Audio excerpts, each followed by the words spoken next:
தங்கமயிலின் தங்க மாங்கல்ய கலெக்ஷன்ஸ்ல ஏராளமான நகைகள், எண்ணற்ற டிசைன்கள். தங்கமயிலின் தங்க மாங்கல்யம் கலெக்ஷன்ஸ், தங்கமயில் ஜுவல்லரி, தமிழகமெங்கும். தினம்தோறும் விளக்கேற்ற நல்ல எண்ணெய், இதயம் நல்லெண்ணெய். நேர்களே வணக்கம், இது சாணக்கியா. நீங்கள் பார்த்து கொண்டிருப்பது சிறப்பு நேரலை. சேஞ்ச் சேஞ்ச் சேஞ்ச், இந்த வார்த்தைகள் தான் சமீப காலமாக தமிழகத்தில் அதிகம் ஒலித்த வார்த்தை. மாற்றம் மாற்றம் மாற்றம்னு. அந்த சேஞ்ச் அப்படின்றது ஹவு டைம்ஸ் சேஞ்ச் அப்படின்ற போல வந்து நிற்கிறது. மிகப்பெரிய அரசியல் டெக்டானிக் ஷிஃப்ட் அப்படின்னு சொல்லக்கூடிய வகையில பல மாற்றங்கள் தமிழக அரசியலில் நடந்து வருகிறது. திமுக அதிமுக அல்லாத அரசு அமைந்திருப்பது, திமுக அதிமுக கூட்டணி அமைக்க முயற்சி செய்தது அப்படின்னு பல விஷயங்கள் நடந்தேறின. இந்த லாஸ்ட் 1.5 மாசத்துல நடந்த த்ரில்லர்ஸ் போல இருக்கக்கூடிய இந்த மாற்றங்கள் பார்க்கும் போது இன்னும் அடுத்தடுத்து என்னென்ன லோடிங் அப்படின்னு யோசிக்கும் போது இட்ஸ் லோடிங் அப்படின்றது போல இதோ உங்களுக்கானது அப்படின்ட்டு அடுத்த ஒரு மாற்றம் நடந்திருக்கிறது. திரு அண்ணாமலை அவர்கள் பாஜகவின் மாநில தலைவராக இருந்தவர், முன்னாள் மாநில தலைவராக தேர்தல் பிரச்சாரம் வரை செய்தவர். தற்போது தனக்கென தனி பாதையை தேர்வு செய்திருக்கிறார். பாஜகவிலிருந்து விலகி இருக்கிறார். புதிய கட்சியை துவங்க இருப்பதாக அறிவித்திருக்கிறார். பி த லீடர்ஸ் அப்படின்ற பவுண்டேஷனை அந்த லிங்கை கொடுத்து அதன் மூலம் பலரை தனது அமைப்பிற்குள் ஈர்ப்பதற்கும் இழுப்பதற்கும் அவர் இதாகிருக்கிறார். இந்தியா தமிழ்நாடு அப்படின்னு எனது அரசியல் இருக்கும் என சொல்லியிருக்கிறார். இந்த மாற்றம் அப்படின்றது ஒரு பெரிய மாற்றமாக பார்க்கப்படுகிறது. தேசிய அளவுல மிகப்பெரிய போக்கஸை பெற்ற விஷயமாக தி அண்ணாமலை எக்ஸிட் அப்படின்றது பேசப்பட்டது அப்படின்றத பார்த்தோம். என்ன நடந்திருக்கிறது? நமது ஆசிரியர் நம்மோடு இணைந்திருக்கிறார். வணக்கம் சார். வணக்கம். திரு அண்ணாமலை அவர் கட்சியில சேர்வதற்கு முன்னால் உங்களுக்கு தெரியும், கட்சியில சேர்ந்ததுக்கு அப்புறமும் நன்றாகவே தெரியும். அவருடைய இந்த ஜேர்னி இப்ப புதிய பரிணாமத்தில் அவரே சொன்னது போல 40 வருஷம் ரிஸ்க் எடுத்து அவர் பல ரிஸ்க் எடுத்து இந்த இடத்திற்கு வந்திருக்கிறார். தற்போது அடுத்த விஷயத்தை மேற்கொண்டிருக்கிறார். அவருடைய இந்த பயணம், இன்றைய அறிவிப்பு உங்கள் பார்வை. 40 வருஷமா, இன்னைக்கு 42 வயசு அவருக்கு. அவர் இந்த இடத்துக்கு பல ரிஸ்க் எடுத்து வந்திருக்கிறாருன்னு சொன்னீங்க. சின்னதா மாத்தி புரிஞ்சுக்கணும். இந்த இடத்துக்கு வர்றதுக்காகத்தான் அவர் பல ரிஸ்க் எடுத்தார். அவர் அவருடைய டார்கெட், அவருடைய எய்ம் இந்த இடம் தான். ஏன்னா ஒரு அகில இந்திய கட்சியோடைய தயவோட நம்ம இருக்கிறது அப்படிங்கிறது நம்முடைய பொலிட்டிக்கல் ஆம்பிஷனை ஃபுல்ஃபில் பண்றதுக்கு உதவாது. அப்ப நமக்கு ஆனா எக்ஸ்போசர் நேஷன் வைடு கிடைக்கும். இன்னைக்கு நீங்க குறிப்பிட்டது போல அண்ணாமலை எக்ஸிட் அப்படிங்கிறது பிரெக்சிட் மாதிரி இன்டர்நேஷனல் லெவல்ல பேசப்பட்டது. அது எப்படி அது மாதிரி இது நேஷனல் லெவல்ல பேசப்பட்டதுங்கிற பாக்குறோம். அப்ப ஒரு கட்சியில இருந்து ஒரு தலைவர் விலகுறாரு அப்படிங்கிறது எடியூரப்பா விலகினாங்க, உமா பாரதி விலகினாங்க, அந்த மாதிரிலாம் கூட இல்லாம அது பெருசா இன்னைக்கு இருக்கக்கூடிய சோசியல் மீடியா பீரியட்ல பயங்கரமான ஒரு ஹைப் கிரியேட் ஆயிருக்கிற பாக்குறோம். அதற்கான காரணம் என்னன்னா, அவர் ரொம்ப தெளிவா இங்கதான் நம்ம வரணும் அப்படின்னு ஏற்கனவே முடிவு எடுத்திருந்ததுதான். இதற்காகத்தான் அவர் இத்தனை வருஷமா அங்க ரிஸ்க் எடுத்தாரு. ஒரு தேசிய கட்சியில இருக்கும்போது, அந்த கட்சியுடைய மாநில தலைவராக இருக்கும்போது நம்ம நிறைய படிச்சுக்க முடியும் அப்படின்னு பார்த்தாரு. அதன் மூலமாக நம்ம எது செய்ய முடியும், எது செய்ய முடியாது, டூஸ் அண்ட் டோன்ட்ஸ் தெரிஞ்சுக்க முடியும் பார்த்தாரு. அவர் ரொம்ப தெளிவா திடமாக நம்ம ஏற்கனவே பாத்தீங்கன்னா நம்முடைய அண்ணாமலை சர்ஜிக்கல் ஸ்ட்ரைக் உட்பட பல விஷயங்கள்ல நம்ம அண்டர்ஸ்டாண்டிங் அண்ணாமலை உட்பட பல வீடியோக்கள் இன்னைக்குள்ள யாருமே பார்க்காத, யாருமே கவனிக்காத தருணங்களே நம்ம சொல்லியிருக்கோம். இந்த வார்த்தைகளை பயன்படுத்தி இருக்கிறோம். அவர் ஒரு தொலைநோக்கு பார்வையோட நடந்திருக்கிறாரு. என்னைக்கு கோயம்புத்தூர் பிஎஸ்ஜி காலேஜ்ல கேம்பஸ் இன்டர்வியூல பாஸ் பண்ண போது எனக்கு கேம்பஸ் இன்டர்வியூல கிடைச்ச வேலை வேண்டாம், நான் வேற மேல படிக்க போறேன்னு சொல்லி கிளம்பினாரோ, அன்னையில இருந்து அவருக்கான ஒரு கணக்கு இருக்குது. 10 வருஷம் அவர் ஐபிஎஸ் இருந்துட்டு இங்க வந்ததுல இருந்து எல்லாமே தெளிவா well calculated, well measured steps அது தொடர்ந்து. ஸோ அந்த மாதிரியான ஒரு ரிஸ்க் தான் இன்னைக்கும் எடுத்திருக்காரு. It's again yet another risk. அது இந்த ரிஸ்க் அவருடைய ஒரு ஃபைனல் டெஸ்டினேஷனுக்கான ஒரு பாதையை வகுத்து கொடுக்கும் ரொம்ப திறமா நம்புறார். அது இந்த லாஸ்ட் லீப் அப்படின்னு சொல்லி சொல்லுவாங்கல்ல, கடைசி அந்த பகுதி சொல்லுவாங்களா, அந்த பகுதிக்கு நிக்கிறாரு. இதுக்காக தான் அவர் இதற்கு முன்னாடி முயற்சி பண்ணான்னு பார்த்தோம். என்ன மாதிரி வருது அப்படிங்கிறத நான் பாக்குறோம். ஏற்கனவே நான் ஆணையர்லயே சொல்லி இருக்கிறேன்னு நினைக்கிறேன். இன்னைக்கு அவர் குறிப்பிட்டது போல திரு ரஜினிகாந்த் அவருடைய கட்சியில இணையறதா இருந்தாரு, பாஜக இணையறதா இருந்தார். ரெண்டுமே ஒரு கன்ஃபியூஷனா இருந்தது. அந்த பீரியட்ல இருந்தே நாம அவர்கிட்ட தொடர்புல இருக்கிறோம். அவர் தமிழ்நாட்டுல மக்களுக்கு, வெகு மக்களுக்கு தெரியாததுக்கு முன்னாடியே திரு அண்ணாமலை அவர்கள் நம்மோட நல்ல தொடர்புல இருந்தாரு. அப்போ அண்ணாமலை அவர்கள் திரு ரஜினிகாந்த் அவரோட சேருவாரா இல்லையாங்கிற குழப்பம் வந்தபோது திரு ரஜினிகாந்த் அவருடைய கட்சியும் பாஜகவையும் ரெண்டையும் எடை போட்டு பார்த்து எது சரி வரும் போது அப்பயே ஒரு தெளிவான நிதானமான ஒரு முடிவை எடுத்தார். பாஜகவில் இணைந்தார். அன்னைக்கு அவர் பாஜகவில் இணைந்தது சரியான முடிவு அப்படின்னு இன்னைக்கு தெரியுதுன்னு நம்ம பார்ப்போம். ஏன்னா அன்னைக்கு ரஜினிகாந்த் அவர்களை நம்பி கட்சி சரி அங்கேயே இறங்கலாம்னு நினைச்சிருந்தா பாஜக சேர்றது லேட் ஆயிருந்திருக்கும். பாஜகலையுமே வந்து ஒரு ரெக்கமெண்டேஷன்ல போய் நிக்கிற மாதிரி ஆயிருந்திருக்கும். திரு அர்ஜுனமூர்த்தி, திரு தமிழறிமுனியன் போன்றவர்கள்லாம் வந்து அங்கதான் அந்த கட்சியில தான் நம்ம பயணம் பண்ண போறோம்னு ஆகி அப்புறம் இல்லைன்னு ஆகி ஒரு சிரமப்பட்டாங்க. பார்த்தா அந்த மாதிரி தலைவர் வந்து ஒரு மாத்தி முடிவெடுத்து இருந்தாருன்னா திரு அண்ணாமலைக்கு வந்து ஒரு பெரிய சிரமம் ஏற்பட்டிருக்கும் பொலிட்டிக்கல் கேரியர்ல. இன்னைக்கு இந்த உயரத்தை அவர் தொற்றுப்பாரா அப்படிங்கிறது தெரியாது. அதனால அன்னைக்கு அவர் எடுத்த மூவ் சரியான மூவ் அப்படிங்கிறது இன்னைக்கு நம்ம பூர்வாயிருக்குன்னு பார்க்கணும். இன்னைக்கு இந்த இடத்துக்கு வந்து நின்று இருக்கிறார் அருண். Yes sir. இதுல நம்ம பார்க்க வேண்டிய விஷயம் அவர் அடுக்கிய காரணங்கள். நான் வந்து ஒரு 18 மாசமாவே மேலிடத்துடன் கருத்து வேறுபாடுடன் இருந்தேன். தேசிய கட்சிகளுக்கு மாநில மொழி தமிழ் விஷயங்கள் அந்த மொழியில கம்யூனிகேட் பண்ணதில்லை. அதாவது மொழியை அவர் மீன் பண்ணல. அந்த மொழியை வச்சிருவோம், நம்ம ஃபர்ஸ்ட் லைன்ல வந்துருவோம். நான் வரேன், நம்ம மொழியை தனியா வச்சிருவோம். நம்ம வந்து ஃபர்ஸ்ட் லைன் பார்த்துருவோம். 18 மாதங்களாகவே நான் வந்து கருத்து வேறுபாட்டுல இருந்து 2025 டிசம்பர் மாசம் நான் வந்து அகில இந்திய தலைமையிட்ட சொல்லிட்டேன். வந்து அவங்க வந்து அதிகாரப்பூர்வமா சொல்லிட்டாங்க. 18 மாதமா அப்படின்னு சொல்லி சொல்லும் போது அது எலெக்ஷனுக்கு முன்னாடியே போய் நின்றது. 2024 பார்லிமெண்ட் எலெக்ஷன் போதே போய் நின்றுங்கிற பாக்குறோம். அப்புறம் இந்த டிசம்பர் 2025 இன்னைக்கு நமக்கு 7 மாதம் ஆயிருக்குன்னு நம்ம பாக்குறோம். டிசம்பர்ல வந்து நான் சொல்லும்போது எலெக்ஷனை முடிச்சுட்டு போனாங்க. சோ இது 7 மாத கணக்கல்ல, இது 18 மாத கணக்கல்ல. நான் சொல்றேன், அதை தெளிவா உள்வாங்கிக்கங்க. இந்த இடத்துக்கு வர்றதுக்காகத்தான் அவர் எல்லா ரிஸ்கையுமே எடுத்தாருன்னு சொல்ல வர. அவர் வந்து சேரும் போதே விலக போறாருன்னு அவருக்கு தெரியும். ஏன்னா அவர் வந்து very smart, very shrewd, very intelligent அப்படிங்கிறத நம்ம வந்து ஒரு நாள் மாத்தி சொன்னதுல அதை மறந்துட முடியாது. நம்ம வந்து நிறைய திரு அண்ணாமலை ஆதரவாளர்கள் நம்மளை விமர்சிச்சதே கூட இந்த மாதிரியான ஒரு அம்சங்களுக்காக தான். நம்ம வந்து அதை என்ன பிளாக் அண்ட் ஒயிட்டா நம்ம வந்து சொல்றோம் பேசுறோம் அப்படிங்கிறனாலதான் நிறைய பேர் வந்து, அதாவது திரு அண்ணாமலை அவர்களுக்கு நம்மளை ரொம்ப பிடிக்குங்கிறது வேற விஷயம். அந்த அண்ணாமலை ஆதரவாளர்கள் சொல்றவங்க நிறைய பேர் நம்மளை விமர்சனம் பண்றது இவர் எல்லாத்தையுமே சொல்லிடுறாரு அப்படிங்கிற ஒரு கணக்கு தான். நான் ஏற்கனவே சொன்னது போல அவர் வந்து தன்னுடைய கருத்து முரண்பாடு, ஏன் வந்து அவர் வந்து பாரத பிரதமர் நரேந்திர மோடியை பார்க்க ட்ரை பண்ணாரு, ஏன் திரு அமித்ஷாட்ட சொல்லிட்டு வந்தாரு, ஏன் நிதின் நபீனை பார்த்தாரு, ஏன் திரு சந்தோஷ் ஜிட்ட சொல்லிட்டு வந்தாருன்னா பாத்தீங்கன்னா அவருக்கு வந்து இந்த விஷயம் வந்து ஒரு சண்டை இல்லை. அவரே குறிப்பிட்டதுல ஒரு முரண்பாடோ ஒரு ஃபைட்டோ கிடையாது. ரொம்ப தெளிவா நிதானமா ஏற்கனவே யோசிச்சு எடுக்கப்பட்ட முடிவு தான் இந்த முடிவு. அவர் கட்சியில் சேரும் போதே எடுக்கப்பட்ட முடிவு. அகில இந்திய தலைமை வந்து மாநில தலைவர் பதவியிலிருந்து அவரை மாற்ற போது உறுதி செய்யப்பட்ட முடிவு. அவர் மாற்றின அன்னைக்கே வந்து ரைட்டு, நம்ம வந்து என்ன நினைச்சோமோ அதாவது அகில இந்திய தலைமையில ஒரு லிமிடேஷன்ஸ் உண்டு, அந்த லிமிடேஷன்ஸ் நம்மளால ஃபுல்ஃபில் பண்ணிட்டு இருக்க முடியாது, அப்ப நம்ம என்னைக்கா ஒரு நாள் போக வேண்டி இருக்கும்னு தான் முதல்ல நுழையிறாரு. 2024 தேர்தலை ஒட்டி மாற்றப்பட்ட போது, தேர்தல் முடிஞ்ச உடனே மாற்றப்பட்ட போது ரொம்ப தெளிவா வந்து அப்ப இப்ப கரெக்ட் தான், நம்ம வந்து இப்ப மாறிடுதான் அர்த்தம் சரி அப்படின்னு சொல்லிட்டு 2025 ஏப்ரல்ல அவருடைய பதவி மாற்றம் நடக்குது. அப்ப வந்து ஒரு இறுதியான முடிவு வந்து ரைட், நம்ம வந்து டிசிஷன் சரியா எடுத்துருக்கோம்னு. அதே போல அதிமுக கூட்டணி மற்ற விஷயங்கள்லாம் அவர் நினைச்ச பாதையிலேயே போகும்போது அவருக்கு ஒரு கான்கிரீட்டா ஒரு ஐடியா கிடைக்குது. அப்ப நம்ம சரியான பாதையில் தான் பயணிக்கிறோம், நம்மளால இங்க சரியா டிராவல் பண்ண முடியாதுன்னு நினைச்சோம், நடக்கிற விஷயங்கள் எல்லாமே அதை தான் உறுதிப்படுத்து, அப்ப நம்ம எடுத்த முடிவு தான் சரின்றார். சோ இந்த விலகல் முடிவு என்பது டிசம்பர் மாதம் 5ஆம் தேதி வாக்குல டெல்லியில 2025 அறிவிக்கப்பட்டது. அது வந்து அறிவிக்கப்பட்டது, உறுதிப்படுத்தப்பட்டது 2025 ஏப்ரல்ல. அவர் விலக நேரும் அப்படிங்கிற முடிவு சேரும் போது எடுத்தது. சனாதனமும் ஹிந்து மதமும் வேறு வேறா? உங்கள் கேள்விகளுக்கு பதில் தேட ஃபண்டமெண்டல்ஸ் ஆஃப் சனாதனா பயிற்சி பட்டறை ஜூன் 10 முதல் 14 வரை நேரடி மற்றும் இணைய வழி வகுப்புகள். விவரங்களுக்கு 7338824242.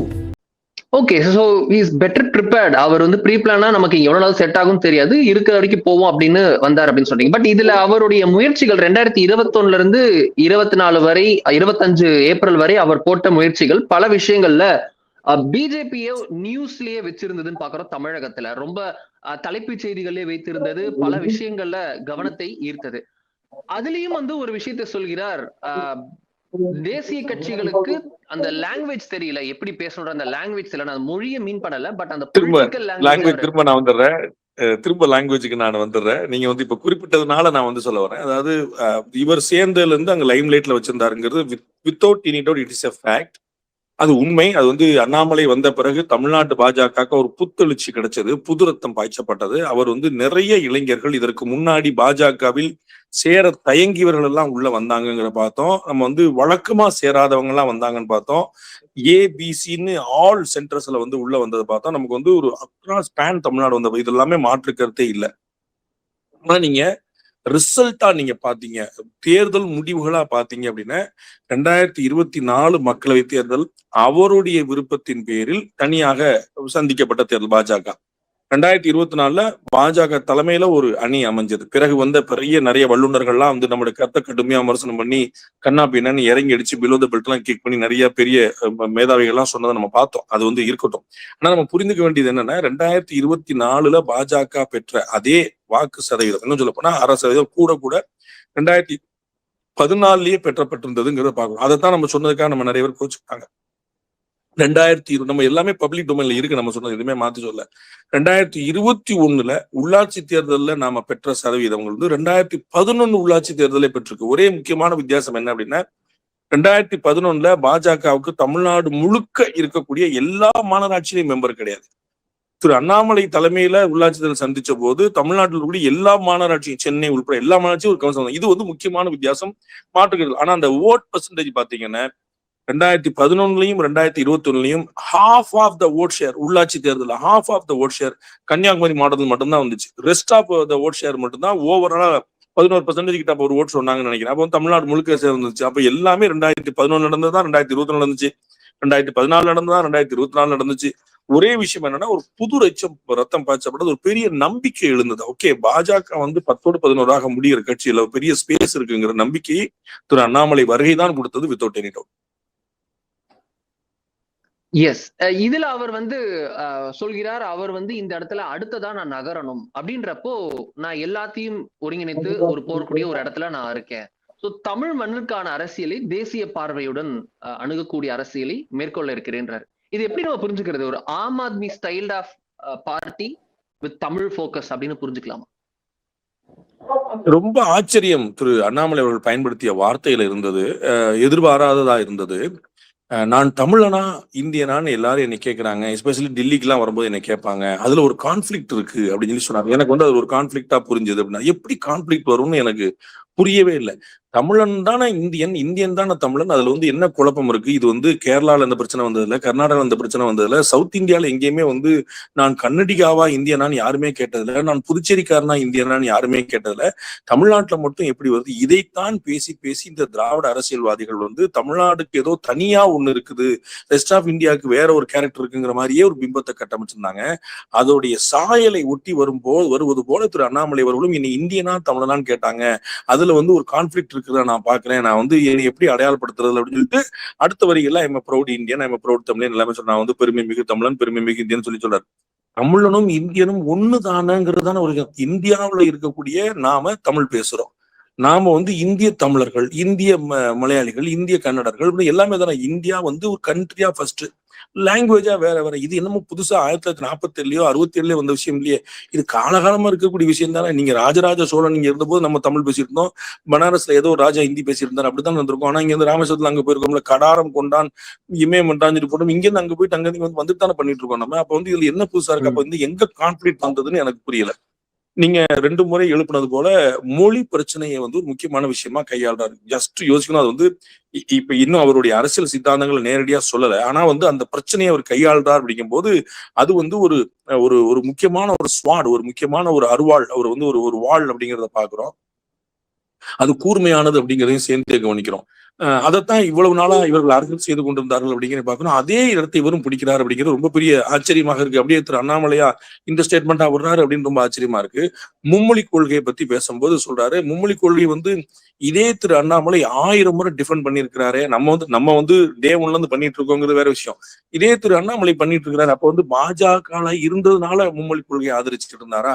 இன்னைக்கு மும்மொழி கொள்கை இல்லையா? திரு விஜய் அவர்களுடைய பள்ளிக்கூடத்தை ரெஃபரன்ஸ் காட்டி சொன்னாரு, எஸ்.ஏ. சந்திரசேகருடைய லேண்டு, விஜயோடைய பள்ளிக்கூடம், அங்க மும்மொழி கொள்கை இல்லையா? தமிழ்நாட்டுடைய எல்லா சிபிஎஸ்இ ஸ்கூல்லையும் இல்லையா அப்படின்னு. இப்ப நீங்க மும்மொழி கொள்கையை வந்து 9ஆம் வகுப்புல இருந்து வரணும் அப்படின்னு சொன்ன அந்த அன்னைக்கு ஒரு நாள் தவிர அதற்கு முந்தின நாள் வரைக்கும் மும்மொழி கொள்கை ஆதரிச்சுதான் இருந்தாரு. அப்புறம் மும்மொழி கொள்கை வந்து எங்க கம்பலா இருக்குது? அப்ப வந்து ஒரு அந்நிய மொழியா இருக்கக்கூடிய ஆங்கிலத்தை படிப்போம், அந்நிய மொழியா இருக்கக்கூடிய பிரெஞ்சை படிப்போம், ஜாப்பனீஸ் படிப்போம், என்ன படிப்போம், இந்திய மொழியில 100 மொழி படிக்க மாட்டோமா? இப்ப வரைக்கும் சிபிஎஸ்இ ரொம்ப தெளிவா ஒரு குழப்பம் இல்ல. நேஷனல் லாங்குவேஜ் பாலிசில இதே திரு அண்ணாமலையுடைய பழைய ஸ்டேட்மெண்ட் எடுத்து பாருங்க. 1000 முறை சொல்லியிருக்காரு, நம்ம 1,00,000 முறை சொல்லியிருக்கோம். டே ஒன்ல இருந்து மாத்தாம சொல்லியிருக்கோம். நேஷனல் எஜுகேஷன் பாலிசில ஏதேனும் ஒரு இந்திய மொழி தானே இருக்குது. இந்த சிபிஎஸ்இ ஸ்கூல்ல கொண்டு இருக்கும் போது ஏதேனும் ஒரு இந்திய மொழி தான் இருக்கு. ஹிந்தி மொழியை படிக்கணும்னு சொல்லியிருக்கா, ஹிந்தி கட்டாயம் எங்கேயா சொல்லியிருக்கா? அப்ப மும்மொழி கொள்கையில தமிழ் எங்க மூணாவதா போகுது? தாய்மொழி வழி கல்வியை இந்திய அரசு தேசிய கல்விக் கொள்கை எவ்வளவு முறை வலியுறுத்துது நமக்கு தெரியலையா? நம்ம படிக்கலையா? தாய்மொழி வழி கல்வி தான் படிக்கணும் அப்படின்னு சொல்லி எவ்வளவு ப்ரிசைஸ் பண்ணுது. நம்ம தமிழ்நாட்டுல வந்து தமிழ் மட்டுமே படிச்சுட்டு ஒருத்தர் பாஸ் பண்ணிட முடியுமா? நம்ம கொஞ்சம் யோசிச்சு பாருங்க. எல்கேஜில இருந்து பிஹெச்டி வரைக்கும் ஒருத்தர் தமிழ்நாட்டுல வெறும் தமிழ் தான் படிப்பேன், தமிழ் மீடியம் தான் படிப்பேன் ஒருத்தர் பாஸ் பண்ணணும். அப்படி வழியே கிடையாது தமிழ்நாட்டுல. அப்படி ஆப்ஷனே இல்லை. அப்படி ஒரு நிலைமை இருக்கும்போது தாய்மொழி வழி கல்விதான் சரி. தாய்மொழி வழி கல்வியை வலியுறுத்தக்கூடிய தேசிய கொள்கைகளை வச்சுக்கிட்டு மும்மொழி கொள்கையை திணிக்கிறாங்க. அது மூலமா இந்திய புறவாசல் வழியா கொண்டு வர பாக்குறாங்கன்னு இந்த திராவிட இயக்கங்கள் சொன்ன அதே விஷயத்துக்கு இன்னும் நேரடியாக போல திரு அண்ணாமலை அந்த நேரத்தில் நகர்றாரோ அப்படிங்கிற ஒரு பெரிய ஒரு சந்தேகம் வந்து நிக்குது. அது ரொம்ப பெரிய ஆச்சரியமா இருக்குது. மும்மொழி கொள்கை ஏன் மும்மொழி கொள்கை உங்களுக்கு தெரியும், எல்கேஜில இருந்து +2 வரைக்கும் மொத்தமா கொண்டு வரல. ஒவ்வொரு கிளாஸ் பை கிளாஸா, செக்ஷன் பை செக்ஷனா தான் கொண்டு வந்துட்டு இருக்காங்க. அப்ப நேத்து வரைக்கும் 8வது படிச்சுட்டு இருந்த பையன் இனிமே 9வதுல படிப்பான்.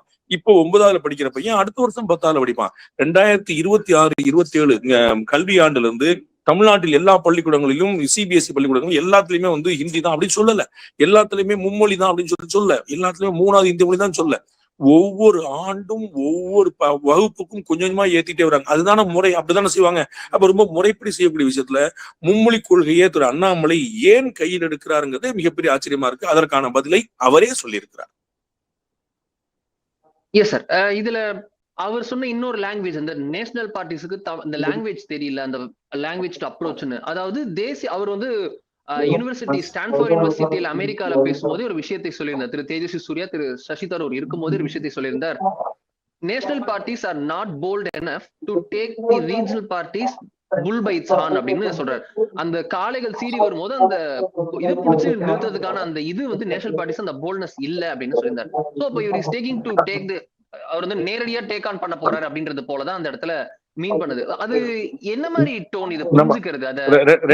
ரெண்டா பிரிச்சு பார்ப்போம். ஒண்ணு வந்து இவர் என்ன நிலைப்பாடு எடுக்க போறாரு, அது ஒரு இடத்துல குறிப்பிடுறாரு. நாம திமுகவை, தாவேக்காவை, நாம் தமிழரை, பாட்டாளி மக்கள் கட்சியை எல்லா கட்சியிலையும் பார்க்க போறதுதான் இனிமே பாஜகவும் பார்க்க போறோன்றார். அப்ப பாஜக இனிமே மாற்று கட்சி தான். உங்களுடைய பரவல் நீங்க எதிர்கட்சின்னு வச்சுக்கலாம், நோ டவுட். அப்படிதான் இருக்கு. அது கிளியர் ஸ்டாண்ட். பாஜகவுக்கு எதிர் திசையில் அண்ணாமலை அப்படின்னு நீங்க எழுதிக்கலாம். அது ஒன்றும் குழப்பம் இல்லை. ஏன்னா அவர் வந்து திமுக போல, அதிமுக போல, தாவேகா போல, பாமக போல, நாம் தமிழர் போல எல்லா கட்சிகளுடைய பட்டியலையும் சேர்த்து சொல்லிட்டார். ஆனால் காங்கிரஸ் போல, பாஜக போலன்னு கூட சொல்ல, எல்லா கட்சியும் சொல்லிட்டாருங்கனால அவர் வந்து எதிரதான் நம்ம வைக்க புரிஞ்சு சொல்லிட்டார். நான் அரசியலுக்கு வந்தோடனே பாஜக மாநில தலைவராக பதவியிட்ட நேர போய் நான் நல்லக்கண்ணு உரலை பார்த்தேன் அப்படிங்கிறத இங்க மேற்கோள் காட்டார். சோ ஆன்டி பிஜேபி ஸ்டாண்ட் அப்படிங்கிறது பிஜேபியில எல்லாவற்றையும் ஆதரிக்கணுங்கிறதுல, எல்லாவற்றையும் எதிர்க்கணுங்கிறதுல, ஆதரிக்கிறது ஆதரிப்போம், எதிர்க்கிறது எதிர்ப்போம்னு சொல்றாரு. அதனால பிஜேபியை எதிர்க்க போறார். பிஜேபி நீங்க எதிர்த்து அரசியல் பண்ணித்தான் ஆகணும். அதற்கான பிரியாம்பிள், அதற்கான முன் பதிப்புரை எழுதிட்டார். அதுல ஒன்றும் குழப்பம் இல்லை. இது வந்து ஃபர்ஸ்ட் பாயிண்ட். ஸோ வந்து எந்த ஸ்டாண்ட் எடுக்க போறாருன்னா, அவர் வந்து நான் ஏற்கனவே பலமுறை குறிப்பிட்டது போல தமிழ் மாநில காங்கிரஸ் மூப்பனார் அவர்கள் ஆரம்பித்த போது என்ன நிலைப்பாடு இருந்தது அப்படிதான் ஆரம்பிப்பாரு. நேஷனல் பர்செப்ஷனோட, நேஷனல் வியூவோட ஒரு ஸ்டேட் பார்ட்டி அப்படிதான் கொண்டு வரும். அதுல ஒன்றும் குழப்பம் இல்லை. அதுல அவர் பிஜேபியும் சேர்த்து டேக் ஆன் பண்ணுவார். இது வந்து ஃபர்ஸ்ட் பார்ட். ரெண்டாவது பார்ட், நேஷனல் பார்ட்டிஸ்க்கு வந்து ரீஜனல் பார்ட்டிஸோடைய ஆஸ்பிரேஷன்ஸ், ஆம்பிஷன்ஸ், அவங்களுடைய விஷயங்கள்லாம் ஹேண்டில் பண்ண முடியல, அந்த காளைகளை அவங்களால அடக்க முடியல அப்படின்னு சொன்னார்னா அது தவறான தகவல். அடக்கி இருக்கிறாங்க அப்படிங்கிறத பாக்குறோம். பல மாநிலங்கள்ல, ஏன் ஒடிசால இருக்கக்கூடிய நவீன் பட்நாயக்குடைய கட்சியில இருந்து, இதுல உத்தரப்பிரதேசத்துல இருக்கக்கூடிய சமாஜ்வாதி கட்சியில இருந்து, பீகார்ல இருக்கக்கூடிய லாலு பிரசாத் கட்சியில இருந்து, ஏன் ஆம் ஆத்மி கட்சியில இருந்து, இந்தியாவில் இருக்கக்கூடிய பல கட்சிகளுடைய, மம்தா பானர்ஜியுடைய திரிணாமுல் காங்கிரஸ் வந்து ரீஜனல் பார்ட்டி கிடையாதா? சோ வந்து இந்தியா முழுக்க பல மாநில கட்சிகளை பாஜக டேக் ஆன் செய்திருக்கிறது, ஓவர் பண்ணிருக்கு, ஜெயிச்சிருக்காங்க, நின்றுருக்காங்க. காங்கிரஸ் இதற்கு முன்னாடி பண்ணிருக்கு. அதனால வந்து அதுல வந்து பெரிய பண்ண முடியாத விஷயம் இல்ல. தமிழ்நாட்டிலையும் வந்து அவங்களால பண்ண முடியும். பல மாநிலங்களை பண்ணிருக்காங்கன்னு பார்க்கிறோம். மாநில கட்சிகள் நிறைய இடத்த வந்து நம்ம வந்து அஸ்ஸாம் நீங்க பாத்துக்கோங்க, நீங்க பல மாநிலங்கள் வச்சுக்கோங்க. நீங்க வந்து அது மாதிரி வந்து அவங்க பிஜேபி மாநில கட்சிகளை பல மாநிலங்கள்ல சேலஞ்ச் பண்ணி வென்று காட்டியிருக்கிறது. காங்கிரஸ் இதற்கு முன்னாடி செய்து காட்டியிருக்கிறது. அதனால தேசிய கட்சிகளால் மாநில கட்சிகளை சமாளிக்க முடியாது என்கிற பொலிட்டிக்கல் பிலாசபி தப்பு. அப்படி இல்லை, பண்ண முடியும், பண்ணி காட்டியிருக்கிறாங்க. சரியான தலைமையும் சரியான விசனும் இருந்தால் பண்ண முடியும். அப்படித்தான் பாஜக திரு அண்ணாமலையை எதிர்பார்த்தது, நம்பியது. அவரால் ஒரு ரீஜன், அதாவது நேஷனல் பார்ட்டியோட ரீஜனல் ஃபேஸ், அதனால கட்டாயமா பண்ண முடியும் அப்படிங்கிறதா எதிர்பார்ப்பாங்க. அதனாலதான் திரு அண்ணாமலை அவர்களை பேராசூட் லேண்டிங் அவங்க பண்ணியிருந்தாங்கன்னு பாக்குறோம். நம்ம வந்து அவர் வந்து ஒரு சாஃப்ட் லேண்டிங் அவர் பண்ணல, டமால்னு குதிக்க வச்சிருந்தாங்க. திடீர்னு கட்சியில கொண்டு வந்து சேர்ந்த நாள்ல துணைத் தலைவராக்குனாங்க. மறுநாள்ல இருந்து, அதாவது ஒரு வருஷத்துக்குள்ள வந்து அவர் தலைவராக்குனாங்க. அது எல்லாமே செய்தது இவர்களுக்கு தெரிந்துதான். ஸோ நேஷனல் பார்ட்டியாக இருந்தாலும் ஸ்டேட் ஆஸ்பிரேஷன்ஸுக்கு வந்து ஒரு தீர்வு கிடைக்கணுங்கிறதுக்காக தான் திரு அண்ணாமலை கொண்டு வந்தார். அதனால தேசிய கட்சிகளால் மாநில கட்சிகளை சமாளிக்க முடியாது என்கிறது அரசியல் தவறு. அது வந்து அப்படிலாம் சமாளிக்க முடியும். அண்ணாமலை பாஜகவையும் எதிர்க்கத்தான் போகிறார். இது எதிர்காலம். ஓகே.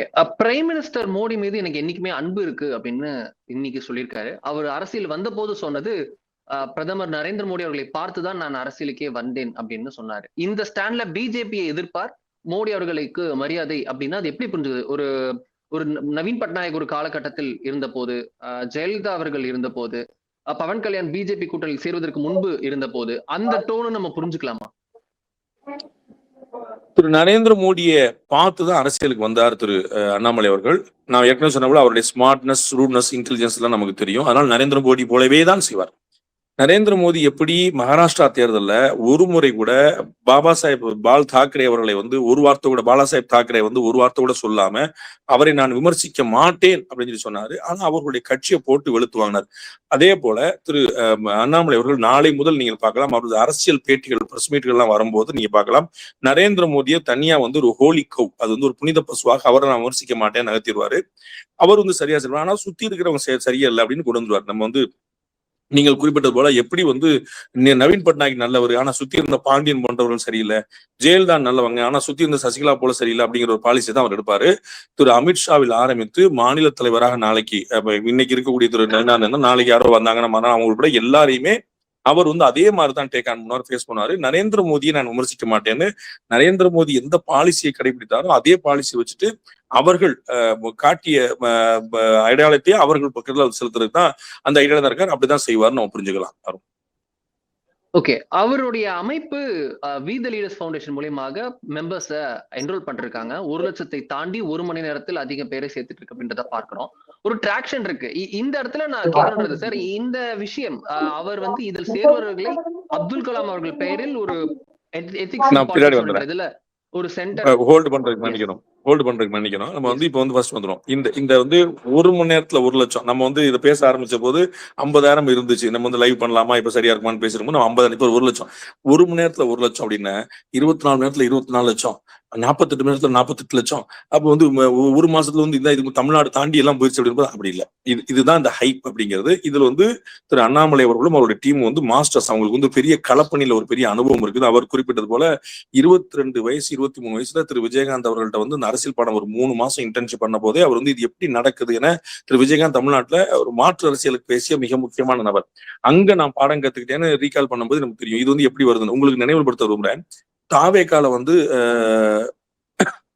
வந்து வேட்பு மனு தாக்கல் பண்றதுக்கு வந்து விருப்ப மனு கொடுக்கறதுக்கு ஆள் வந்தாங்கன்னு சொன்னாங்க. முதல் நாளே 10,000 பேர் வந்துட்டாங்கன்னு திரு CTR நிர்மல்குமார் சொன்னார். அதுக்கப்புறம் கடைசி வரைக்கும் நம்பர் சொல்லவே இல்லை. முதல் நாளே 10,000 பேர் வந்தாங்க சார். 2 நாள் 20,000, 3 நாள் கடைசியில நீங்க மொத்தமா 234 தொகுதி கேண்டிடேட் பண்ணீங்களே, மொத்தம் எவ்வளவு பேர் சார் பண்ண சொல்லவே இல்லை. உங்களுக்கு தெரியும், வேட்பாளர்கள் அறிவிக்கிற முந்தின இரவு வரை வேட்பாளர் மாத்திட்டே இருந்தாங்க. எல்லா கட்சியில இருந்து வந்தவங்களுக்கு எல்லாம் கூப்பாகேஷன்ல இருந்து தூசி மோன்ல இருந்து தமிழ்நாடு முழுக்க வெள்ளம் யாரெல்லாம் முதல் நாள் சேர்றாங்களோ அவங்க அத்தனை பேருக்குமே வந்து மெம்பர்ஷிப் கொடுத்திருந்தாங்க. வேட்பாளரை வாக்கிட்டு இருந்தாங்க. வேட்பாளர் கிளம்பி வர்றாரு தாவேக்கால இருந்து, நாளை காலையில அறிவிக்க போறாங்கன்னு. காலில் கூட்டானே உங்களை அறிவிக்கல, நம்ம ADMல இருந்து வேற ஒருத்தர் இருக்காரு அவர் அறிவிக்க வந்தாங்க. அந்த மாதிரி இருந்தாங்க. அப்ப வந்து முதல் நாள் வந்து 10,000 பேர் மேல வந்தாங்களே சார். கடைசியில பூரா ADMல இருந்து DMல வந்தவங்களுக்காக கொடுத்துருக்கீங்களே சார். அதுதான் அந்த ஸ்ட்ராட்டஜி. அதுல வந்து திரு அண்ணாமலை அவருடைய எதிர்பார்ப்பு முன்னாடி அந்த முன் கலப்பணின்னு சொல்லுவாங்கல்ல, திரு ரஜினிகாந்த் சொன்னதை ஏற்கனவே சொல்லியிருக்காங்கல்ல, நீங்க 1 மணி நேரம் சண்டை போட போறீங்கன்னா 45 நிமிஷம் நீங்க வந்து தயாரிப்புல இருக்கணும், 15 நிமிஷம் நீங்க வந்து சண்டை போடணும். அந்த முன் தயாரிப்பு தான் இப்ப பாக்குறது. நிறைய ஒரு பெரிய எதிர்பார்ப்பை ஏற்படுத்திருக்காரு, மாற்று கருத்து இல்ல.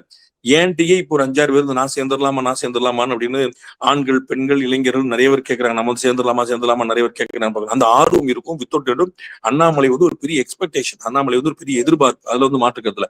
ஆனா இந்த 1 மணி நேரத்துல 1 லட்சம் அப்படிங்கறத நீங்க நினைச்சிட்டு அப்ப 24 மணி நேரத்துல 24 லட்சம், 48 மணி 40 அப்படி யோசிச்சிடக்கூடாது.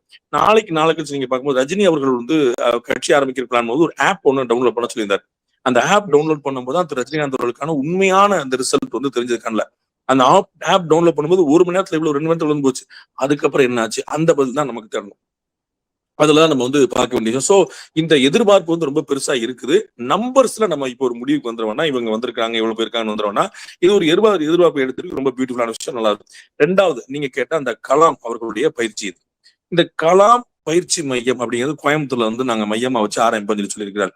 ஏன் கலாமுடைய பேரு? கலாம் அவர்கள் எந்த அரசியல் தத்துவத்தை முன்னிறுத்தி இருக்கிறார், எந்த அரசியல் கட்சியுடைய பிரதிநிதியா இருந்திருக்கிறார். இன்னைக்கு நாம பார்க்கக்கூடிய கள அரசியலுக்கும் அப்துல் கலாம் அவர்களுக்கும் என்ன சம்பந்தம் இருக்கிறது? சோ அப்துல் கலாம் அவர்களுடைய பெயரை சொன்னால்தான் இன்க்ளூசிவ் பாலிடிக்ஸ் அப்படிங்கிறது ஒண்ணு வருமா அப்படின்னா, இந்த இன்க்ளூசிவ் பாலிடிக்ஸ்ங்கிற வார்த்தையை இன்னைக்கு இந்தியால அதிகமா பயன்படுத்தக்கூடியது பாஜக தானே. சப்கா சாத் சப்கா விகாஸ்னா என்ன? ரைட். இதே அப்துல் கலாம் அவர்களுடைய பெயரை டெல்லியில இருக்கக்கூடிய அவுரங்கசீப் சாலை அப்படிங்கிறத மாத்திட்டு அவுரங்கசீப் ரோடுக்கு அப்துல் கலாம் சாலைன்னு பேர் வச்சது யாரு? இதே பாஜக தானே. அப்ப பாஜக அப்துல் கலாம் பேரை சாலைக்கு வைக்கும், அப்துல் கலாமுக்கு பாரத ரத்னா கொடுக்கும் சொல்லுவோம், அப்துல் கலாம் ஜனாதிபதியாக்கும். இதே பாஜக தான் எல்லாமே பண்ணிச்சுங்கிற பாக்குறோம். அதே கணக்குல தான் டிராவல் பண்றாங்க. அப்ப பாஜக அப்துல் கலாமை தூக்கி பிடிக்கும் போது அவர்கள் மத சார்பு கொண்ட கட்சியாக இருப்பார்கள். மற்ற யார் ஒருவரும் அப்துல் கலாம் கட்சி படிச்சு அவங்க இவர் பாஜக கிடையாது, இவர் வேற. பாருங்க, அப்துல் கலாம் பேர்லயே ஒரு political training, ethical political training centre அப்படின்னு கொடுத்திருக்காரு. அப்ப இது நம்ம ஒரு பெரிய வியப்பு ஏற்படுத்த. அப்துல் கலாம் ஏற்கனவே கொண்டாடப்படக்கூடியவர் தான் எல்லாருமே. தென் இந்த பயிற்சி மையம் ரொம்ப புதுசா இருக்குதான்னு பாத்தீங்கன்னா, பாட்டாளி மக்கள் கட்சியில ஒரு தமிழர் பாசறை அப்படின்னு ஒண்ணு இருக்கு. இப்ப நாட்டாங்க எக்ஸாக்ட் அந்த பேரு ஞாபகம் ரொம்ப நாளா ஓடிட்டு இருக்கிறதுனால நாம் தமிழர் இந்த மாதிரி பயிற்சி மையங்கள், நீங்க அண்ணன் சீமானே டேக் எல்லாம் போட்டு நிப்பாரு. அந்த மாதிரி உங்களுக்கு தெரிஞ்சிருக்கும், பாஜகலேயே சியாமா பிரசாத் முகர்ஜியோடைய ட்ரைனிங் சென்டர் வச்சிருக்காங்க. இப்படி எல்லா கட்சியிலுமே இந்த பயிற்சி பாசறைகள் அப்படிங்கிறது அந்த அமைப்பு ரீதியாக அண்ணன் திருமாவளவன் அடிக்கடி சொல்லுவார், நம்ம எல்லாரையும் ஜனநாயகப்படுத்துவோம் சொல்லிட்டு இருப்பாரு. இந்த மாதிரி ஒரு பயிற்சிங்கிறது ரொம்ப சரியான விஷயம். அப்படித்தான் கொண்டு போகணும். அதுல அப்துல் கலாம் பேர் வச்சு ஒரு பியூட்டிஃபுல்லான ட்விஸ்ட், ஒரு பியூட்டிஃபுல்லான ட்ரிக், நல்ல ஒரு விஷயம். அது ஏற்கனவே பாஜக செய்து கொண்டிருப்பதுதான் அப்படிங்கிறது தான் பதிவு பண்ண வருவேன். ஓகே. இதுல அவர் ஒரு இடத்துல பதிவு வைக்கிறாரு, நிறைய பேர் எனக்கு போன் பண்ணி புதிய கட்சினா நானும் வரேன் சார் அப்படின்னு நிறைய பேர் நிறைய கட்சியில் இருக்கவங்களே சொல்றாங்க. ஆனா அவங்க யாரா இருந்தாலும் இதுக்கு தான் போகணும் அப்படின்னு திரு அண்ணாமலை அவர்கள் அந்த வீடியோல சொல்றாரு. அதே போல உள்ளாட்சி தேர்தலில் யார் போட்டிட்டாலும் இது வழியா தான் போகணும், இதுல பயிற்சி பெற்றுட்டு தான் போகணும் அப்படின்னு சொல்றாரு. So is making it that அவர் உள்ளாட்சி தேர்தலில் போட்டிட வாய்ப்பு இருக்குன்றத ஒரு சமிக்கை காட்டுகிறார். ஆனா இந்த வழியா போகணுன்றது இது எப்படி அப்ரோச் போகுது?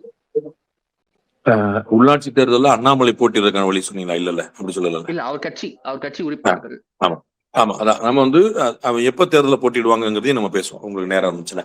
ஸோ அப்துல் கலாம் அவர்களுடைய பயிற்சி மையங்கிறது நம்ம எப்படி அமைக்க போறாருன்னு தெரியல. அதை அறிவிப்பு தான் செஞ்சிருக்கிறாரு. எப்படி கட்டமைப்பு ட்ரைனிங் சென்டர்ங்கிறது மந்த்லி ட்ரைனிங்கா, இயர்லி ட்ரைனிங்கா, 15 days கோர்ஸா, 2 days கோர்ஸா, ஷார்ட் டைம் கோர்ஸா, அது கோர்ஸா, ஃபீஸ் உண்டா, அவங்க கட்சி காசு கொடுப்பாங்களா, ஃபுல் டைமா, பார்ட் டைமா, 3 years per day, lot of things are there. அது அவர் மெதுவாக சொல்லுவார்னு பார்ப்போம்.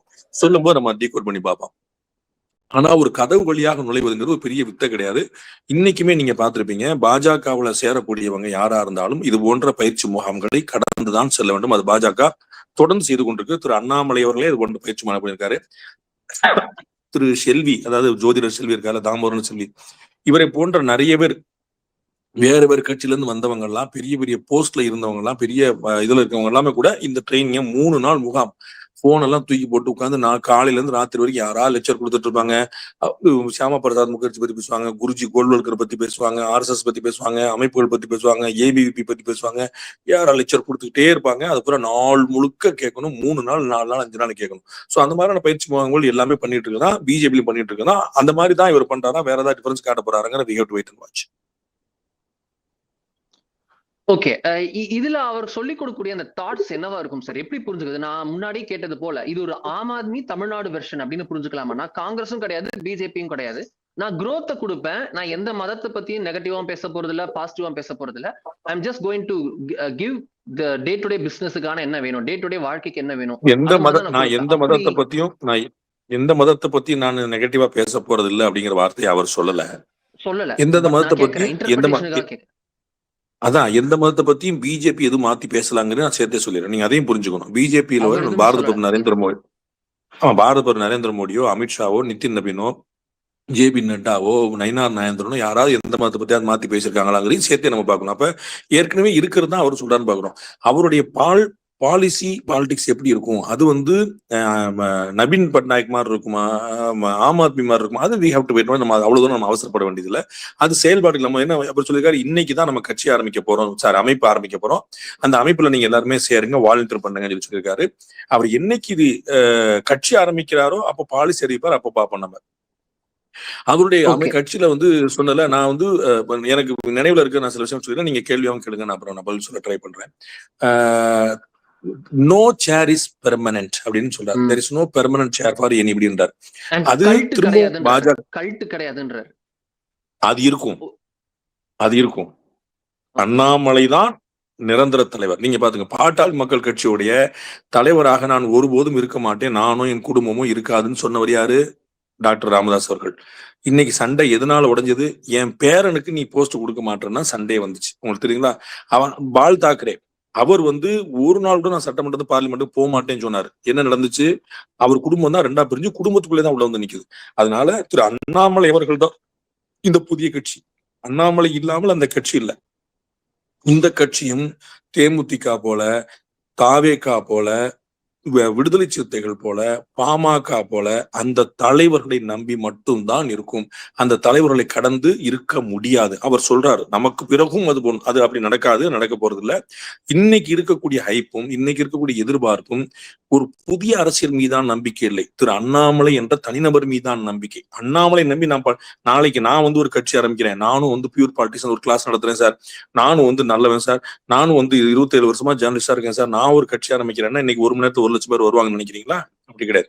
அப்ப இது மாற்றத்திற்கான ஒரு அரசியல் இல்ல, இது அண்ணாமலைக்கான அரசியல். அண்ணாமலையை நம்பி அவர் சரியான பாலிடிக்ஸ் பண்ணுவாரு, அவர் ஒரு சரியான லீடரா இருப்பார் நம்பி வருது. அதனால கல்ட் பாலிடிக்ஸ் இங்க இருக்காதுங்கிற நம்பாதீங்க. அப்படிதான் இருக்க போது. திரு அண்ணாமலை நம்பி, அண்ணாமலை இன்னைக்கு வரைக்கும் நெகட்டிவான அரசியல் அவர் எதுவும் பண்ணது இல்லைங்கனால அதை நம்ம அதுல புரிந்து கொள்ள முடியும், அதுல நியாயம் இருக்கும், நம்ம பாத்துக்கலாம்.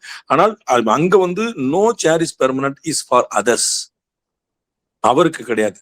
அவரே நாளைக்கு 3 வருஷத்துக்கு நான் தலைவரா இருப்பேன், 6 வருஷத்துக்கு நான் தலைவரா இருப்பேன், பிறகு நான் தலைவர் பதில் இறங்கிடுவேன்னு சொன்னா கூட அவரை நிறுவன தலைவர்னு போடுவாங்க, இல்ல நிரந்தர தலைவர்னு போடுவாங்க, இல்லாட்டி புறவலர்னு ஏதோ ஒரு போஸ்ட்ல. ஆனா கடைசியில் அவர் தான் இருப்பார். உங்களுக்கு தெரியும், பாட்டாளி மக்கள் கட்சியோட தலைவர் பேர் என்ன வந்துச்சு? ஜி.கே. மணியா தான் இருந்துச்சு. ஆனா நம்ம கூட்டணி பேசுறதுக்கு திரு ஜி.கே. மணியை பார்ப்போமா, அன்புமணி ராமதாஸ் பார்ப்போமா? ராமதாஸ் தான் பார்ப்போம். அதனால அது எல்லாருக்குமே தெரியும். பால் தாக்கரே நான் ஒரு நாள் சிஎம் ஆக மாட்டேன்னாரு, வேற ஆட்கள் சிஎம் ஆக்குனாரு. எல்லாரும் போய் தாக்கரே பார்த்தாங்களா, வேற யாரும் பார்த்தாங்களா? அதனால கல்ட் பாலிடிக்ஸ் தான் இருக்கும்.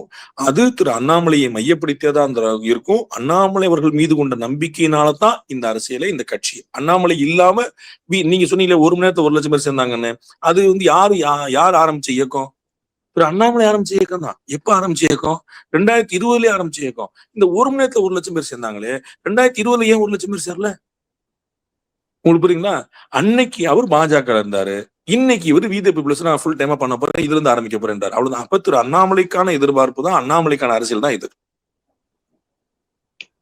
ஓகே சார், இதுல திரு அண்ணாமலை அவர்களுடைய இந்த மூவ் இது எப்படி தமிழக அரசியல இம்பாக்ட் செய்ய போகிறது? ஒரு பக்கம் திமுக ஆட்சி கட்டலில் இல்லை, தாவேகா என்ற புதிய சக்தி, அதுவே 2.5-3 வருஷம் கூட ஆகாத அரசியல் சக்தி, அது இன்னைக்கு ஆட்சியில இருக்கிறது. முதல்வராக ஒரு நட்சத்திரம் ஒவ்வொரு வீட்டிலும் சென்றடைந்தவர். அவர் செக்யூலர் பேக்ஸ் எல்லாம் எடுத்து நிறைய கூட்டணி கட்சிகளுடன் ஆட்சியில் அமர்ந்திருக்கிறார். திரு அண்ணாமலை அவர்கள் இந்த ஆப்போசிட் போல்ல இருப்பாரு அப்படின்னு எல்லோரும் யூகித்த போது, நான் மைல்டு சென்டர்ல நிற்பேன் அப்படின்ட்டு அவரும் இப்ப புதிய என்ட்ரியாக நிற்கிறார். இந்த டோட்டல் ஸ்பேஸ்ல திமுக லெகசி பார்ட்டியாக இந்த டோட்டலா அவங்க இருக்காங்க. ஏடிஎம்கேக்கு ஸ்ட்ரக்சர் இருக்கு, பட் ஆனா நரேட்டிவோ எதுவும் இல்லாம ஒரு மாதிரி டவுனா இருக்காங்க, ஷோல்டர்ஸ் டவுனா இருக்காங்கன்றத பார்க்கிறோம். கூட்டணி கட்சிகளாக திமுகவிடம் இருந்தவை அப்படியே தாவேகாவுடனும், திமுக தனித்து விடப்பட்டு இருக்கிறவர்களும் எப்படா போலான்றது போல ஒரு டோன் மாத்தி பேசிக் கொண்டிருக்கிறார்கள்ன்றத பார்க்கிறோம். இதுல திரு அண்ணாமலையுடைய வரவு எப்பேற்பட்ட தாக்கத்தை ஏற்படுத்தும்? பாஜகவும் இந்த இடத்துல ஸ்பேஸ்ல என்ன மாதிரி செயல்படும்? நான் ஏற்கனவே குறிப்பிட்டது போல திரு அண்ணாமலை அவர்கள் பெரிய எதிர்பார்ப்பை ஏற்படுத்தியிருக்கார், மிகப்பெரிய நம்பிக்கை. அதற்கு ஓவர்வெல்மிங் ரெஸ்பான்ஸ் இருக்கும். அவர் அவசரப்பட போவதில்லைன்னு சொல்லியிருக்கிறாரு. அதனால அவர் அந்த நம்பிக்கை சீர்குலைய வாய்ப்பில்லை, பெருசா ஈடுபடும். ஆனா பொலிட்டிக்கலா சக்சஸ் ஆகுதாங்கிறது ஸ்டெப் பை ஸ்டெப் தான் சொல்ல முடியும். This is two early to கால். நம்ம இன்னைக்கு சொல்றது சரி இருக்காது. ஏன் அப்படின்னா, அவர் பயன்படுத்தின வார்த்தை தமிழ்நாட்டில் அடுத்து நடக்க போகும் பொது தேர்தலில் போட்டியிடும் நமது கட்சின்னு சொல்லியிருக்காரு. சோ அது 2031 சொல்லல. அப்ப அதற்கு முன்னாடியே தேர்தல் நடக்க வாய்ப்பு இருக்குன்னு கருதுறாரா? நம்ம பார்க்க வேண்டியிருக்கு. அப்ப தெளிவா என்னது, அதற்கு முன்னாடி 2029 நடக்க போற பார்லிமெண்ட் எலெக்ஷன்ல கலந்துக்க போறது இல்ல. பார்லிமெண்ட் எலெக்ஷன் அதாவது 2 சேர்ந்து வந்துட்டா வேற கணக்கு, தனியா வந்தா இல்ல. அதற்கு முன்னாடி நடக்க போற உள்ளாட்சி தேர்தல்ல அவர் கட்சியாகவும் அமைப்பாகவும் போட்டியிட மாட்டாரு. திரு விஜய் அவர்கள் செய்தது போலவே அமைப்பாக மற்றவர்களை தனியா போட்டியிட சொல்லி அனுமதிப்பாரு. என்ன இருக்குதுன்னு பார்ப்போம் அப்படின்னு அண்ணாமலையுடைய ஆதரவு பெற்ற அப்படின்னு ஒரு ஒரு பெரிய குழு வந்து போய் அங்க வந்து ஒரு ஓட்டு எடுக்க ட்ரை பண்ணுவாங்க. ஸோ பேஸ் எப்படி இருக்குன்னு பாக்குற ட்ரை பண்ணுவாரு. அதனால வந்து அவருடைய அரசியல் எப்படி இருக்க போகுதுங்கிறத நம்ம வந்து அவர் அறிவிச்ச பிறகுதான் பார்க்க முடியும். இப்போதைக்கு நிரந்தரமான சேர் கிடையாதுங்கிறது அவருக்கு பொருந்தாது, மற்றவர்களுக்கு பொருந்தும், மாத்திக்கிட்டே இருப்பாங்க. தேர்தலை வந்து இப்ப சந்திக்க போறல அதாவது அடுத்த பொது தேர்தல, சட்டமன்ற தேர்தல வந்து பொது தேர்தல் எப்போ வருதோ அப்பதான் வரப்போகுது. ஸோ திரு விஜய் அவர்கள் செய்தது போலவே இந்த இடைத்தேர்தலும் போட்டியிட போறதில்ல, மக்களவைத் தேர்தலையும் தனியா வந்தா போட்டியிட போறதில்ல அப்படிங்கிற பாக்குறோம். கூட்டணி வைப்பாரா, யாரோட வைப்பாரு, இதெல்லாம் நம்ம வந்து பொறுத்து வந்து பார்க்க முடியும். என்ன வித்தியாசம் காட்ட போறாரு. அண்ட் இன்னொரு முக்கியமான விஷயம் சொல்றாரு, நம்ம வந்து வாரியர்ஸ் எல்லாம், நம்ம சோசியல் மீடியால இருக்கக்கூடிய வாரியர்ஸ் எல்லாம் நம்ம வந்து கொண்டு வர போறதில்ல, நம்ம அப்படிலாம் சொல்ல போறோம். அவங்க எல்லாம் வந்து வேற ஒரு வார்த்தை பயன்படுத்தினாரு, சேஞ்ச் ஏஜென்ட்ஸா. ஓகே, அத மாதிரி சொன்னாரு. வந்து வெர்ச்சுவல் வாரியர்ஸ் நம்ம வந்து யாரையும் திட்டி நம்ம எதுவும் பண்ண போறல, அப்படிலாம் பாலிடிக்ஸ் பண்ணவே முடியாது. திரு அண்ணாமலை அவர்களே நிறைய திட்டி பாலிடிக்ஸ் பண்ணியிருக்காரு. இப்ப நம்ம ரீகால் பண்ணா நல்லா இருக்காது. அதனால வந்து அது அப்படி பண்ணுவாங்க, பண்ணித்தான் ஆகணும்னு நான் சொல்ல வரேன். திரு நயினார் நாகேந்திரனே அந்த அளவுக்கு பண்ணாம போயிட்டாரு. திரு ஸ்டாலின் அவரால் பாராட்ட பெற்ற பாஜக மாநிலத்தில் நயினார் நாகேந்திரன் போய் நின்றுச்சு. ரொம்ப மைல்டா பேசுவாரு, யாரையும் திட்ட மாட்டாரு, யாரையும் சொல்ல மாட்டாரு, நம்ம விமர்சிக்கும் போது கூட தன்மையாக மென்மையாக சொல்லுவார் அப்படின்னா அது காணாம போகுது. ஆனா திரு அண்ணாமலை இருந்த போது ரவுண்டு கட்டி அடிப்பாரு அப்படிங்கிறதா நம்ம வந்து பாக்குறோம். வந்து அது யாரையுமே விட மாட்டார், நல்லா வந்து கடுமையான விமர்சனங்களை சொல்லுவாருன்னு பாக்குறோம். நம்ம கோர்ட் கேஸ் வரைக்கும் போய் நிப்பாட்டினாருங்கிறத பாக்குறோம். அந்த மாதிரி பண்றதா அந்த அக்ரெசிவ்னஸ் தான் வந்து இருக்கும். அதுதான் அவருடைய கட்சிக்கும், எந்த கட்சிக்கும், அவருடைய கட்சியில எந்த கட்சிக்கும் அதான் எடுபடுங்கிற பாக்குறோம். ஸோ வெர்ச்சுவல் வாரியர்ஸ் வந்து நீங்க சேஞ்ச் மேக்கர்ஸா வாங்க, சாப்பிட்டா வாங்க, அதெல்லாம் நடக்க போறதுல ஹார்ஷா ஹார்ட் ஹீட்டிங்கா தான் அவருடைய பாலிடிக்ஸ் இருக்க போது.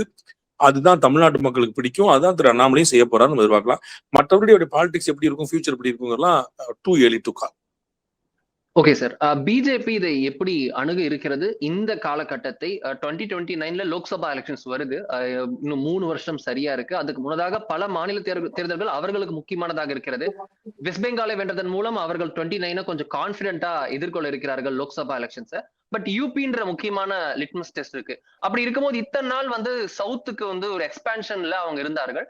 இப்போ அவர்கள் எப்படி அணுக இருக்கிறார்கள்? கர்நாடகால காங்கிரஸ் ஆட்சி, கேரளால காங்கிரஸ் ஆட்சி, ஆந்திரால கூட்டணியா இருக்கிறது, தெலுங்கானால காங்கிரஸ் ஆட்சி, தமிழ்நாட்டுல அவர்களுக்கு வந்து இருந்த பேஸ்ல ஒரு முக்கியமான நபர் வெளியேறி இருக்கிறார், பாண்டிச்சேரியில ஒரு கூட்டணி ஆட்சி இருக்கிறது. இந்த இடத்துல காங்கிரஸ் ஒரு வலுவான கூட்டணியுடன் தமிழகத்திலும் மற்ற இடங்களில் ஆட்சியிலும் இருக்க, பாஜக தென்னகத்து ஸ்ட்ராட்டஜியை எப்படி மேற்கொள்ள இருக்கிறது, குறிப்பாக தமிழ்நாட்டிற்கு எப்படி ஒரு கையாளுகையை மேற்கொள்ள இருக்கிறது? நான் ஏற்கனவே திரு அண்ணாமலைக்கு சொன்னதுதான் பாஜகவும் சொல்லணும். அவர் எப்படி செயல்படுறாங்கிற பொறுத்த நம்ம செய்ய முடியும். அவங்க 2027 வரைக்கும் தமிழ்நாடு பாலிடிக்ஸ்ல பெருசா போக்கஸ் பண்ண மாட்டாங்க அப்படின்னு எதிர்பார்க்கிறேன். உள்ளாட்சி தேர்தலில் நீங்க இருக்க வச்சு என்ன பண்ண முடியுமோ பண்ணிக்கங்கன்னு சொல்லிடுவாங்க. ஏடிஎம் கேலைன்ஸ்ல இருந்துட்டு போனா கூட போங்க, ஏதாவது சீட் வாங்கினா வாங்கிக்கங்க, ஜெயிச்சுக்கங்க, இல்லாட்டி கொடுங்கன்னு சொல்லி போயிருவாங்க. 27க்கு பிறகுதான் 29க்கு தயாராகும் போதுதான் தமிழ்நாடு பாலிடிக்ஸ்ல கொஞ்சம் போக்கஸ் பண்ணுவாங்கன்னு நினைக்கிறேன். ஆனா நான் ஏற்கனவே பலமுறை குறிப்பிட்டது போல அவர்களிடம் நூற்றுக்கணக்கான வலுவான தலைவர்கள் இருக்கிறார்கள். அதை அவர்கள் பயன்படுத்துகிறார்களா? நான் ஏற்கனவே கடந்த லைவ்ல சொன்னது போல அவர்கள் திரு அண்ணாமலைக்கு கொடுத்த அதே சுதந்திரத்தை அவர்களுக்கும் கொடுக்கிறார்களா அப்படிங்கிறதுலாம் உட்பட பல விஷயங்களை பொறுத்துதான் நீங்க வந்து அதை பார்க்க முடியும். கையை காலை கட்டி போட்டு வாயில பிளாஸ் ஓட்டிட்டு நீங்க ஜெயிச்சுட்டு வாங்கன்னா அது நயினார் நாகேந்திரன்ல யாராலையும் ஜெயிக்க முடியாது நம்ம பாக்குறோம். அப்போ வந்து அந்த அல்டிமேட் ஃப்ரீடம் அவர்களுக்கு அண்ணாமலை அவர்களுக்கு கொடுத்தது போல புதிய தலைமைக்கு கொடுக்கப்படுமாங்கிற பார்த்துட்டு அப்படி கொடுத்தாங்கன்னா ஸ்பேஸ் இருக்கு. நம்ம பலமுறை சொன்னது போல அண்ணன் திருமாவளவர்கள் அவரே ஒப்புக்கொண்டது போல தமிழ்நாட்டுல பிஜேபிக்கு ஆஸ் ஏ பார்ட்டியா கிரேட் ஸ்பேஸ் இஸ் தேர். அதை அவர்கள் பயன்படுத்திக் கொள்கிறார்களா, இன்னொருத்தர் பயன்படுத்துவதற்கான கதவுகளை திறந்து விடுறாங்கிறது அவங்களை பொறுத்தது எப்படி செய்வாங்க தெரியாது. But until 2027 they will not focus in Tamil Nadu politics நான் நினைக்கிறேன். ரொம்ப இன்ட்ரெஸ்டிங்கான டைம்ஸ் அஹெட் அப்படின்றத புரிஞ்சுக்க முடியுது. நியூ டான் அப்படின்னு நம்ம ரிசல்ட் அன்னைக்கு சொல்லியிருந்தோம், புதிய காலம் அப்படின்னு, புதிய எரா அப்படின்னு சொல்லியிருந்தோம். அதற்கேற்ப பல புதுமையான விஷயங்கள் நடந்து வருகிறதுன்றதை பார்க்கிறோம். ரொம்ப நன்றி சார், இந்த நியூ டான்ல நீங்களும் இணைந்து இந்த விஷயங்களை புட்டு வைத்ததுக்கு மிக்க நன்றி சார். மீண்டும் இன்னொரு நேரலையில பார்ப்போம் நேர்களே. அதுவரை நன்றி, வணக்கம்.